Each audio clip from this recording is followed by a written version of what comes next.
Halo guys, salam olahraga. Oke, di sini gue pengen ngebahas tentang sepak bola ya.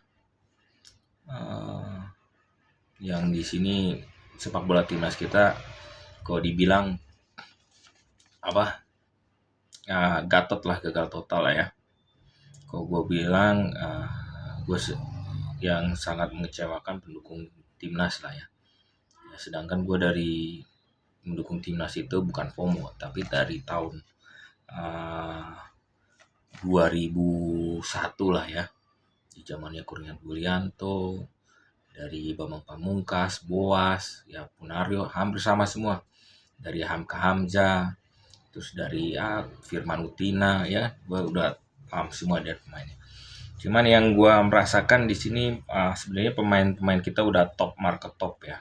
Apakah di sini kesalahan dari pelatih? Ya maybe yes. Kalau menurut gue sih. Tapi ada, kalau gue bilang di sini ada beberapa pemain-pemain yang menurut gue sih memang masih kurang layak ya untuk di timnas ya. Cuman jangan baper juga untuk yang pendukung-pendukung yang pemain-pemain ini. Yang menurut gue yang pasti Marceloni cedera ya pasti dicoret lah ya. Kalau menurut gue di sini. Uh, Terus siapa? Jen Reven.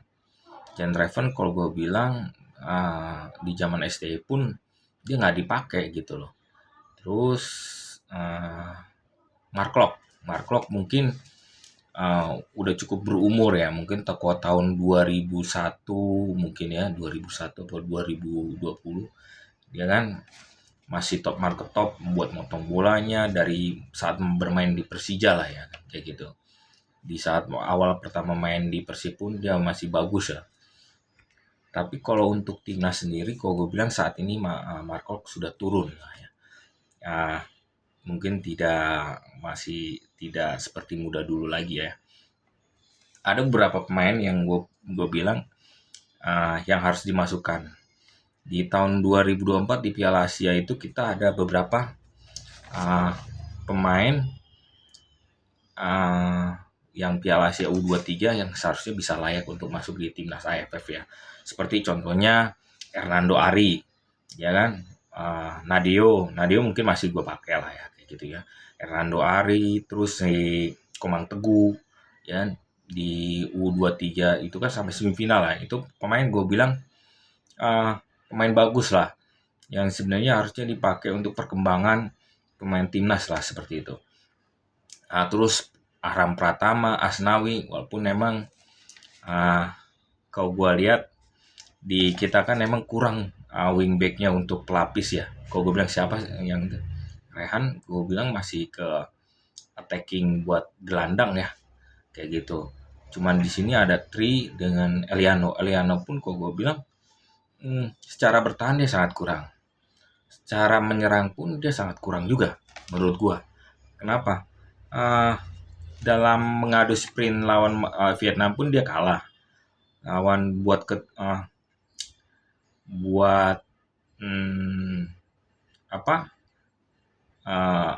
attacking buat lawan Vietnam, buat melewati orang pun one by one pun sangat susah juga dia, gue bilang kayak gitu. Lawan Singapura pun sama, gue bilang terlalu menjaga jaraknya terlalu jauh gitu loh. Apakah ini dari sistem taktik John Hartman? Ya gue nggak tahu juga, tapi memang disitulah kesalahannya dari segi pemilihan. Di situ udah gue bahas kenapa tidak ada Arham Asnawi Mangku Alam, terus si Malik Rizaldi yang pemain Persija, gue bilang sprintnya sangat lumayan oke. Di sini tapi ada pemain-pemain yang perlu yang gue garis bawahi kayak Brian Fatahari, terus Jan Reven, itu yang perlu yang gue coret lah ya. Di sini salah satu lagi Hernando Ari pun itu kalau dibilang 2024 cukup bagus lah kipernya ya. Walaupun memang dia agak pendek, tapi kalau secara buat refleks kiper dia cukup bagus kalau menurut gua.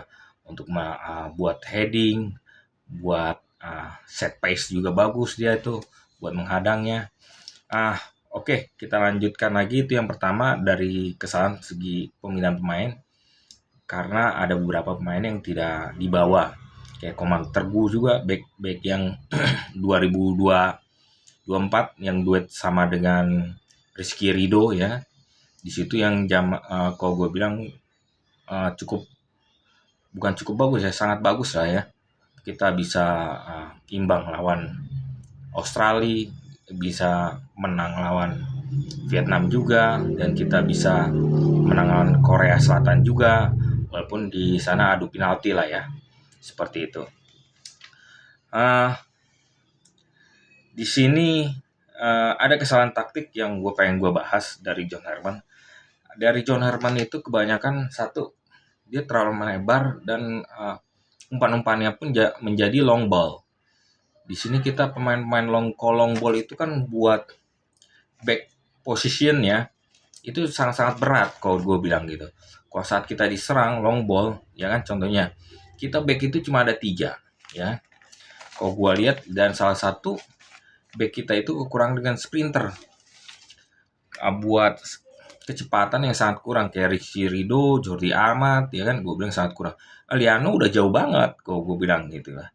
Dan salah satu Rizky Ridho itu terlalu maju juga, dan di saat dia counter attack dipotong bolanya sama Vietnam, hampir sama juga dengan Singapura juga. Di saat sebenarnya Singapura nggak terlalu counter attack-nya, nggak terlalu kayak Vietnam lah ya, buat menyerangnya, menusuknya gitu ya.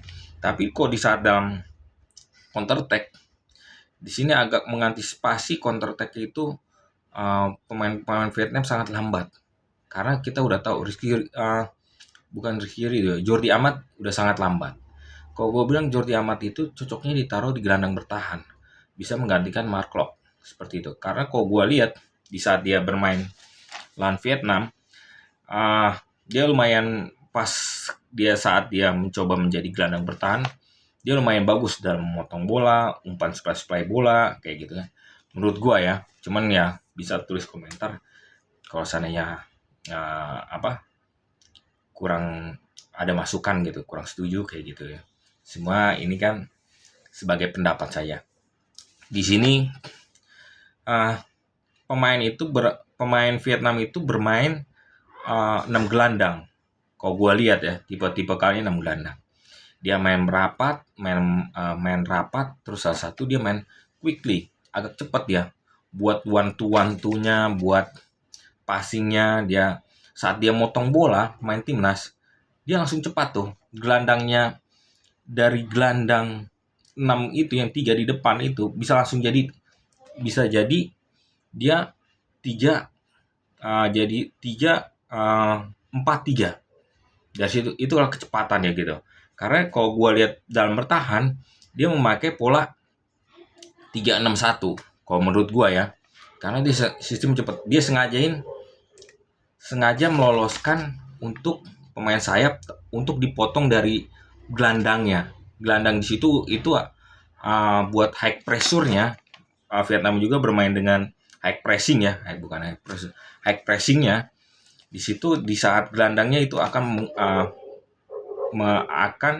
memotong bola di daerah sayap, lalu dia akan menyuplai untuk di tengah buat attacking midfielder-nya, lalu diumpan menjadi sayap. Disitulah. Dan disitulah buat back position-nya Indonesia itu sangat-sangat lambat. Yang gue lihat dari Rizky Ridho, apalagi Eliano, udah sampai ke depan gitu. Jadi kalau gue bilang, di sini tidak ada peran dari Ahram Pratama atau Sadir Hamdani. Yang gue bilang di situ secara defense buat back kiri atau back kanan ya cukup kuat lah kayak gitu. Gue kurang tahu juga apakah ini anak kesayangan dari STY makanya bisa ditolak kayak gitu. Gue juga nggak tahu lah ya. Karena kalau dari dia bermain di Persija yang gue lihat, walaupun dia kalah lawan Persib gitu ya, tapi dia Ahram Pratama cukup bagus lah bermainnya. Di situ juga Malik Rizaldi juga lumayan bagus. Yang gue lihat pemain-pemain ini dia cukup bagus ya, layak untuk menjadi pemain timnas yang buat khusus AFF. Contohnya seperti itu. Kalau untuk pemain yang Asian Cup itu yang buat yang jadwal FIFA mungkin masih ada Kelvin Verdong yang itu udah top top grade A lah kalau menurut gua. Kevin Dix dan lain-lain, kayak kalau udah award di Eropa menurut gua udah termasuk top lah. Dan di sini gua lihat dari kesalahan taktik itu, Tom Hai itu bisa ada di sebelah untuk sebagai pemotong bola, sedangkan dia kan sebagai ngatur serangan lah. Kalau dibilang itu di AC Milan itu Pirlo-nya lah kayak gitu, Pirlo-nya Indonesia lah kayak gitu lah. Dan dia dibuat sebagai Gattuso gitu loh. Yang harus jadi Gattuso-nya itu kan Mark Locke gitu loh. Ini jadi Mark Locke ini nggak berperan seperti kayak Gattuso gitu, pemotong bola gitu loh. Jadi kalau menurut gue di sini ada beberapa pemilihan pemain juga yang gue sebutin emang agak kurang lah ya, karena udah berumur mungkin ya. Terus dari segi taktik ya, di sini udah tahu John Herman, pemain Vietnam itu memakai dengan high pressing gitu kan. Tapi dengan posisi taktiknya itu posisinya tidak berubah gitu, masih menonton long ball, ya itu gampang banget gitu loh. Contohnya apakah dia nggak punya formasi lain lagi gitu ya, ada formasi A, B, C gitu loh. Jadi kita ada tekanan seperti ini, kita bagaimana untuk mengatasinya gitu.